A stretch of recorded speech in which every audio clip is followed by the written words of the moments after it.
بسم اللہ الرحمن الرحیم، السلام علیکم۔ امید ہے آپ لوگ خیریت سے ہوں گے۔ آج مختلف موضوعات ہیں، لیکن آغاز پاکستان کے ایک بہت بڑے نیوز چینل جیو ٹیلی ویژن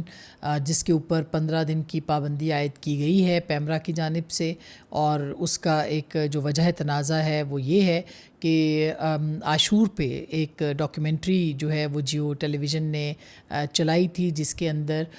کچھ جو ڈسکرپشن کہہ سکتے ہیں، ڈپکشن کہہ سکتے ہیں، اور کچھ تشبیہات جو ہیں وہ انہوں نے اپنی بلکہ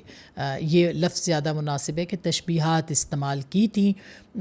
جس کے اوپر بہت سارے لوگوں کو اعتراض ہوا۔ چینل نے فوری طور پر معافی مانگی اور پیمرا نے 15 دن کی پابندی عائد کر دی۔ اب اس کے بعد سے اب تک جو ہم دیکھ رہے ہیں سوشل میڈیا کے اوپر ایک بھونچال آیا ہوا ہے۔ ایک چینل بند ہے جس کے اندر ہزاروں ملازمین کام کرتے ہیں۔ وہ چینل اپنی غلطی جو کہ نادانستگی میں ہے، یہ یاد رہے کہ دانستہ غلطی نہیں ہے، نادانستگی میں وہ غلطی ہے، اور چینل یہ کہہ رہا ہے کہ اس کے اندر جو لوگ بھی ملوث پائے گئے یا جس نے بھی اس غلطی کا ارتکاب کیا ہے اس کو سزا دی جائے گی، ان کو جو ہے وہ برطرف کیا جائے گا، یا ان کے اوپر جو بھی سزا ہے وہ عائد کی جائے گی۔ لیکن اس کے باوجود جس طرح سے ایک پوری مہم جو ہے وہ چلائی جا رہی ہے، اس ملک کے اندر پہلے ہی جو مذہبی منافرت ہے وہ بہت زیادہ ہے، انتہا پسندی عروج پہ ہے۔ یہاں پر ایک سٹنگ گورنر کو محض الزام لگا کے مار دیا گیا تھا۔ ہم یہ سمجھتے ہیں کہ یہ ایک بہت ہی حساس معاملہ ہے۔ رسول پاک صلی اللہ علیہ وسلم کی یا حضرت حسنین کی، دونوں کی جو ان کا جو وہ بنایا گیا، ان کی تشبیہ جو استعمال کی گئی یا شبیہ ان کی استعمال کی گئی، وہ ایک نازک معاملہ تھا، اس کو نہیں ہونا چاہیے تھا، اس کو دیکھنا چاہیے تھا، لیکن اس کے اندر کوئی توہین کا پہلو نظر نہیں آتا۔ توہین نہیں ہے، توہین ہونا الگ ہوتا ہے۔ خاکے جو ہے اس کو اب جو ہم یہ کہہ سکتے ہیں کہ یہ بات نہیں ہونی چاہیے تھی، اس میں کوئی دو رائے نہیں ہے، لیکن اس کو ملایا جا رہا ہے۔ ناروے یا جو سویڈن یا باہر جو خاکے بنائے گئے تھے، توہین آمیز خاکے بنائے گئے تھے، رسول اللہ صلی اللہ علیہ وسلم کے، نعوذ باللہ ان کی شان میں گستاخی کی تھی، اس کے ساتھ جو ہے وہ ملایا جا رہا ہے، جو کہ قطعی طور پر ایک غلط اینگل ہے، اور اس کو استعمال کیا جا رہا ہے۔ اور کون لوگ یہ استعمال کر رہے ہیں؟ جو کہ توہین مذہب کے کو کاروبار کے طور پر استعمال کرتے ہیں، ان کی طرف سے یہ استعمال کیا گیا۔ ان کی تادیبی کارروائی ہو گئی، چینل بند ہو گیا، معافی نشر ہو گئی۔ نادانستہ ہے، کوئی خدا نخواستہ نعوذ باللہ کوئی ان کے چہرے مبارک کے حوالے سے کوئی چیز جو ہے وہ نہیں بنائی گئی، ایک استعارہ کے طور پر ضرور استعمال کیا گیا، جو کہ نہیں ہونا چاہیے تھا۔ ہم پھر بھی یہ بات تسلیم کرتے ہیں، لیکن جس طرح سے اس کے اوپر مذہبی بیوپار اپنی تجارت چمکا رہے ہیں، اپنا بزنس چمکا رہے ہیں، یہ قابل مذمت ہے۔ اور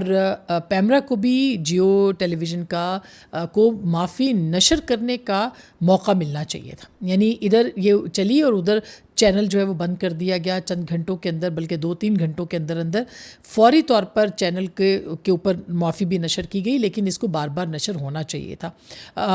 یہ طے ہو گیا اور چینل نے کہہ دیا کہ ان سے نادانستگی میں یہ غلطی ہوئی ہے، تو میرا خیال ہے کہ یہ ایک موقع ان کو ملنا چاہیے تھا کہ وہ اپنی ٹی وی اسکرینز کے اوپر یہ معافی چلا دیتے اور بار بار چلاتے، اور اس کا جو لوگ اس کے اندر جن سے غلطی ہوئی ہے ان کو وہ سزا دیتے، یعنی کہ ان کو برطرف کرتے، تو میرا خیال ہے کہ یہ چیزیں جو ہیں وہ ٹھیک ہو سکتی تھی۔ مگر جس طرح سے پاکستان کے اندر انتہا پسندوں نے اس معاملے کو لیا ہے، یہ خطرناک عمل ہے، یہ خطرناک رجحان ہے۔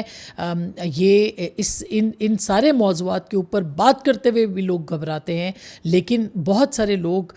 اس کی بھینٹ بھی چڑھ جاتے ہیں۔ تو میرا خیال ہے یہ بہت حساس معاملہ ہے، اس کے اوپر جو سیاست کر رہے ہیں ان لوگوں کو بھی باز آنا چاہیے، ان کو بھی روکنا چاہیے، اور یہ ریاست کا کام ہے۔ بہرحال اب دیکھتے ہیں کہ یہ تنازع جو ہے وہ کہاں تک جاتا ہے۔ دوسری جانب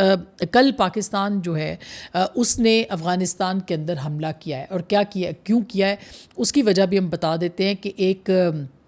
جو کراچی میں رینجرز کا جو ایک ہیڈ کوارٹر تھا یا ان کا جو آفس تھا اس کے اوپر اٹیک ہوا، جس میں کہ 3 رینجرز والے شہید ہوئے. اس میں ایک جو زخمی تھا وہ زخمی گولی سے گرا اور اس کے بعد سیکیورٹی ایجنسیوں نے اسے گرفتار کر لیا، جس کا اعترافی بیان اب سامنے آ چکا ہے، جس میں کہ اس نے یہ تسلیم کیا ہے کہ وہ جلال آباد سے ٹریننگ لے کے آیا ہے. 1 ہفتے سے وہ پاکستان کے اندر ہے اور مختلف جگہوں سے ہوتا ہوا وہ بڑے اطمینان سے اسلحہ لے کے کراچی پہنچا. وہاں پہ انہوں نے ریکی کی اور اس کے بعد وہ حملہ آور ہوئے. یہ ظاہر ہے کہ سیکیورٹی ایجنسیز کے حوالے سے بھی ان کی جو کارکردگی ہے اس پہ تو ظاہر ہے سوال اٹھتا ہی اٹھتا ہے، لیکن اس کے ساتھ ساتھ پاکستان نے فوری طور پر جو ہے وہ افغانستان کے اوپر جو ہے وہ اٹیک کیا ہے اور ان تمام ٹھکانوں کو جو کہ جس کی معلومات اس زخمی سے اور دیگر حوالوں سے ملی، جماعت الاحرار کے جو وہاں پہ ہیڈ کوارٹرز ہیں یا ان کے جو وہاں پہ جو ان کی پناہ گاہیں ہیں جو کہ طالبان حکومت یا رجیم کے انڈر دیکھی جا سکتی ہیں، اس رجیم کے یعنی دور میں اس کے جو حکمرانی ہے وہ پوری طرح سے سپورٹیو ہے ان تمام جو دہشت گرد وہاں پہ پرورش پا رہے ہیں یا ان کو وہاں پہ پناہ ملی ہوئی ہے اور وہ پاکستان کے خلاف استعمال ہوتے ہیں. تو پاکستان نے جو مختلف پکتیکا اور پکتیا اور کنڑ میں کارروائی کی. 25 دہشت گرد جو ہیں وہ اس میں کہا گیا کہ مارے جا چکے ہیں. اور اس کارروائی کے دوران اور پھر وزیر اطلاعات عطا تارڑ جو ہیں انہوں نے ایکس پر اپنا ایک بیان بھی جاری کیا اور کہا کہ سرحدی علاقے میں جماعت الاحرار اور فتنہ الخوارج کی کمین گاہوں پر کارروائیاں کی گئی تھیں. سیکیورٹی فورسز نے پاک افغان سرحد پر انٹیلیجنس آپریشن کرتے ہوئے مجموعی طور پر فتنہ الخوارج کے 29 کارندے ہلاک کیے. 28 جون کو سیکیورٹی فورسز نے باجوڑ میں آپریشن کیا. آپریشن میں خارجی کمانڈر خان فروش عرف زابل 3 دہشت گردوں سمیت جو ہے وہ ہلاک ہو گیا. یہ جہنم واصل ہوا. ہلاک دہشت گردوں کا تعلق بھارتی جو پراکسی ہے جماعت الاحرار اس کے ساتھ تھا. افغان صوبے پکتیکا اور پکتیا اور کنڑ میں بھی کارروائی کی گئی جس پہ 25 دہشت گرد مارے گئے اور ان کے پاس جو وہاں پہ ذخیرہ تھا بھاری تعداد میں اس کی فوٹیجز بھی جو ہیں وہ جاری کر دی گئی ہیں پاکستان کی طرف سے، جو پاکستان نے وہاں پہ نشانہ بنایا. اور اب وہاں سے یہ کہا جا رہا ہے کہ جی ہاں عام لوگ مارے گئے اور یہ غلط حملے تھے، جبکہ ابھی تک اس کی تصدیق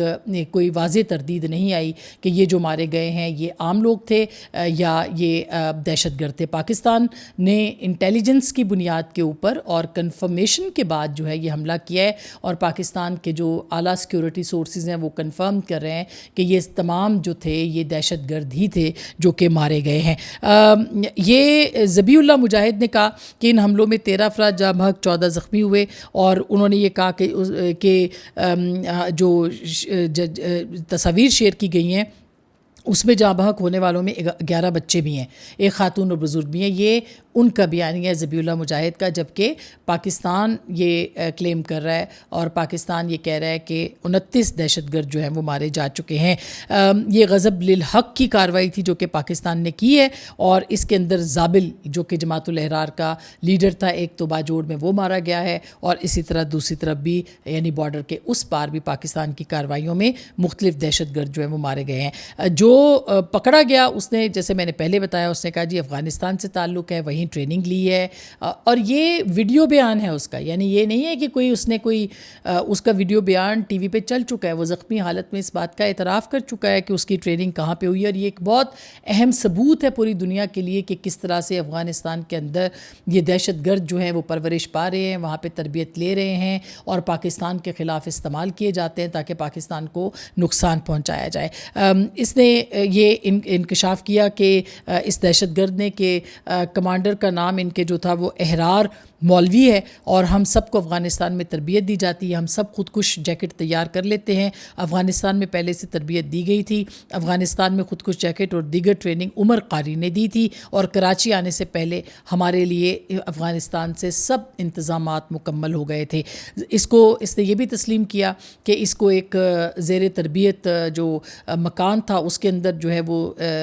چھپایا گیا، وہاں پہ ان کو رکھا گیا اور اس کے بعد پھر ان کو کراچی جو ہے وہ پہنچایا گیا. وہ وہ یہ کہتا ہے کہ عبدالہادی ان کا لیڈر تھا یہاں پہ اور وہ سب کچھ جانتا تھا. جو یہ پہلے یہاں پہ آیا تھا, پہلے ہمیں فوج اور رینجرز میں فرق معلوم نہیں تھا, یہاں آ کر رینجرز سے واقف ہوئے اور ہمیں بتایا گیا کہ یہ سب کافر ہیں. یعنی ان کے دماغ میں یہ ڈالا گیا کہ یہ جو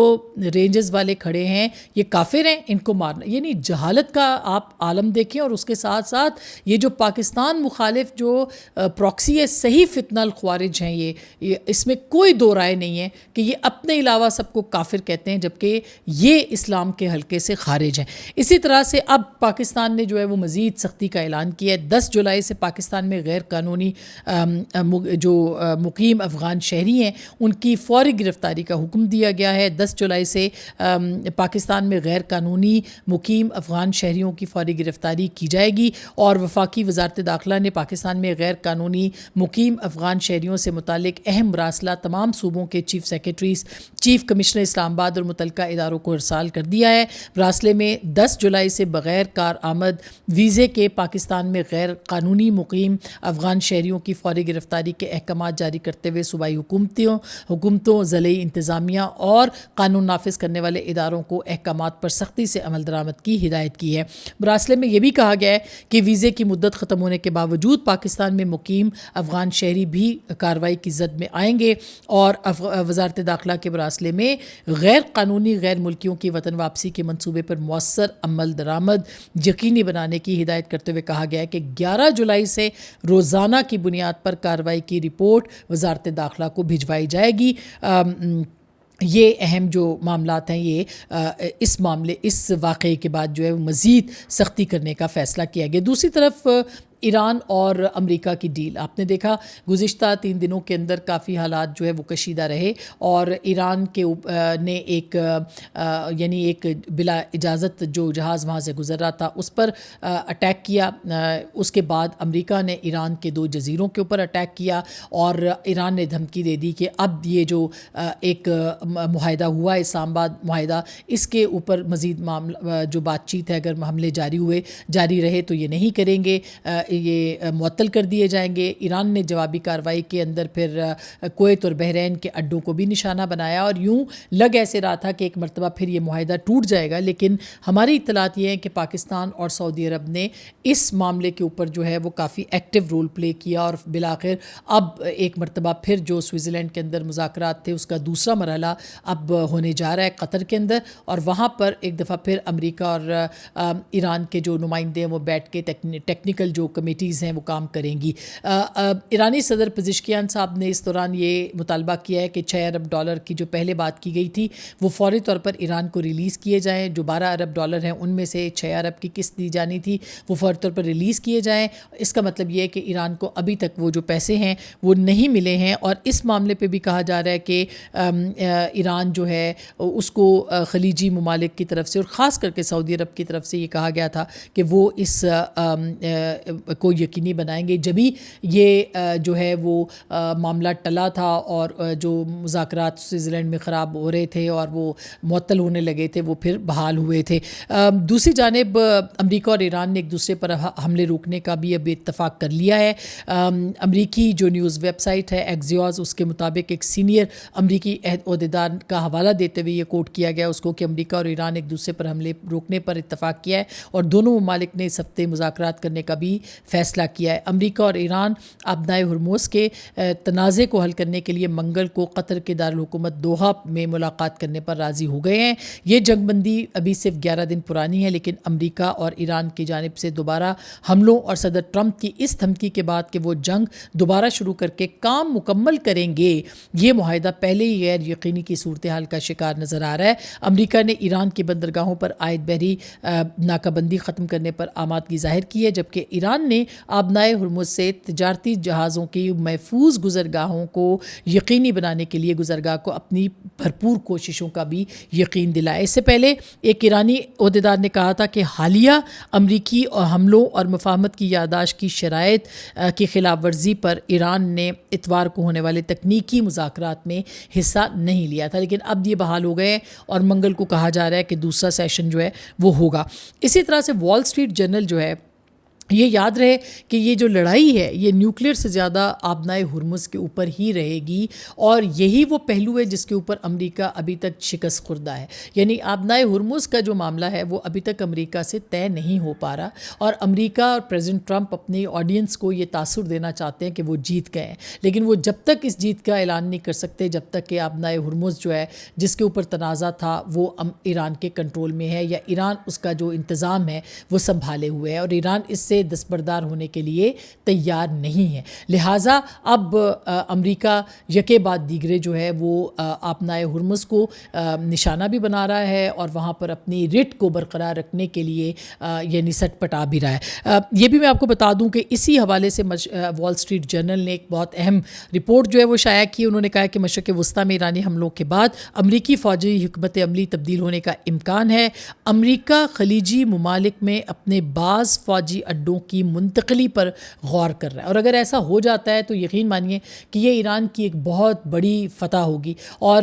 یہ منتقلی جو ہے یہ ظاہر ہے کہ ایک خاموش معاہدہ بھی ہے. اس کا مطالبہ ایران پہلے کرتا رہا ہے، کر چکا ہے کہ اس ریجن سے جو ہے وہ منتقلی ہو جائے. بحرین میں امریکی بحریہ کے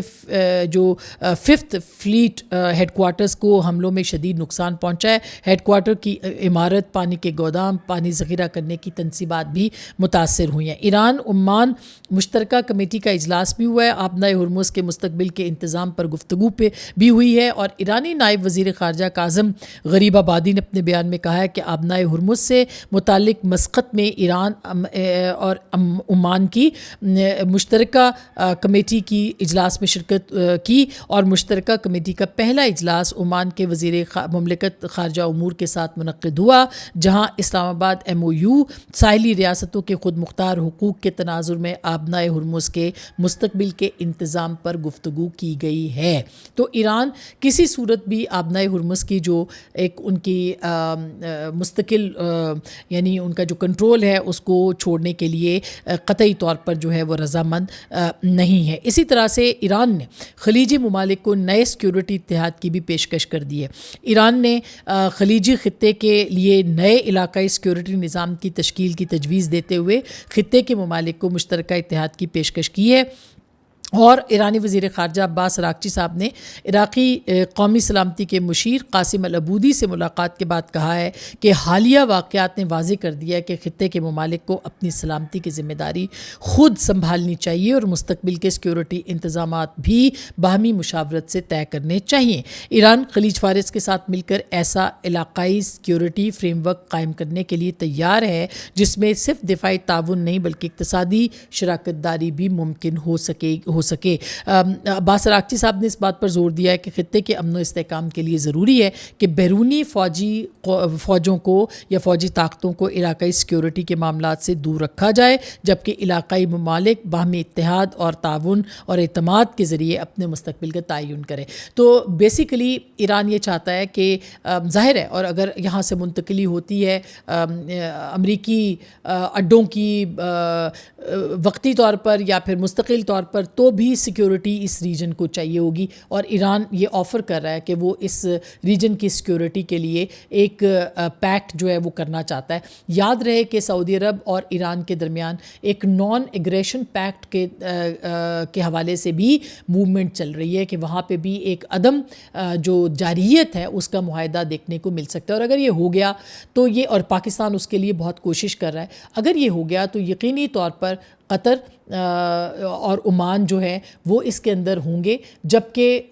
UAE، کویت اور بحرین کے حوالے سے کوئی اس کے معاملے کے حوالے سے کوئی ضمانت نہیں ہے. بہرحال یہ پیشکش جو ہے یہ کی جا چکی ہے. دوسری جانب پاکستان اور ایران کے اقتصادی تعاون کے جو ممکنہ منصوبے ہیں ان کے اوپر آج ڈاکٹر فاروق سلیم نے ایک بہت ہی زبردست جو ہے وہ آرٹیکل لکھا ہے دا نیوز میں، اور انہوں نے جو پاسبلٹیز ہیں، پروبیبلٹیز ہیں، ان کے اوپر بات کی ہے کہ پاکستان کو کیسے فائدہ اٹھانا چاہیے، جو کہ انفارچونیٹلی ہمارے ہاں ایک بیوروکریٹک کلچر ہے، ایک ریڈ ٹیپزم ہے جس کے اوپر ہم مستقل بات کریں، اور ارباب اختیار کو فوری طور پر اس کو ون ونڈو آپریشن کے طور پر ڈیل کرنا چاہیے. یہ نادر موقع ہے کہ پاکستان ایران کے ساتھ جو ابھی تجارت کھلی ہے تقریباً 60 دن کے اندر اندر ایسی جگہ پہ پہنچ جائے کہ جہاں پر یہ تجارت 35 سے 40 ارب ڈالر سالانہ کے اوپر پہنچے. یہ اپرچونٹی پاکستان کے پاس آئی ہے. وہ یہ کہتے ہیں کہ پاکستان ایران پاور گرڈ جو ہے وہ اس سے 3 ارب ڈالر پاکستان جو ہے وہ لے سکتا ہے. پاکستان ایران انرجی بیلٹ جو ہے اس سے 3 سے 5 ارب ڈالر پاکستان حاصل کر سکتا ہے. پاکستان ایران یعنی ٹریڈ ہو سکتی ہے, ناٹ حاصل کر سکتا ہے مگر ٹریڈ ہو سکتی ہے. پاکستان ایران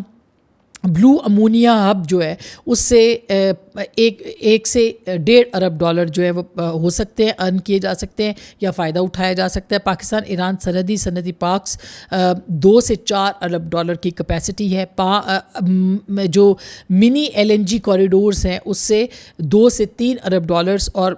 گوادر سے چابہار جڑواں بندرگاہی ماڈلز 2 سے 4 ارب ڈالر پاکستان جو ہے وہ اور ایران اس سے فائدہ اٹھا سکتے ہیں. ایران گیس پائپ لائن جو ہے وہ 4 سے 6 ارب ڈالر, 2 طرفہ تجارتی حجم میں توسیع سے 6 سے 10 ارب ڈالر, ریفائنریوں کی اپ گریڈیشن سے 3 سے 5 ارب ڈالرز, پیٹرو کیمیکل شعبہ 3 سے 5 ارب ڈالرز, اور ٹرانزٹ فیس لاجسٹکس اور ذخیرہ اندوزی سے 2 سے 3 ارب ڈالر کا دونوں ملک جو ہیں ان کے بیچ میں ٹریڈ ہو سکتی ہے. مجموعی سالانہ معاشی استعداد جو ہے وہ انہوں نے یہ لکھا ہے کہ حقیقت پسندانہ اسٹریٹجک منظر نامے کے تحت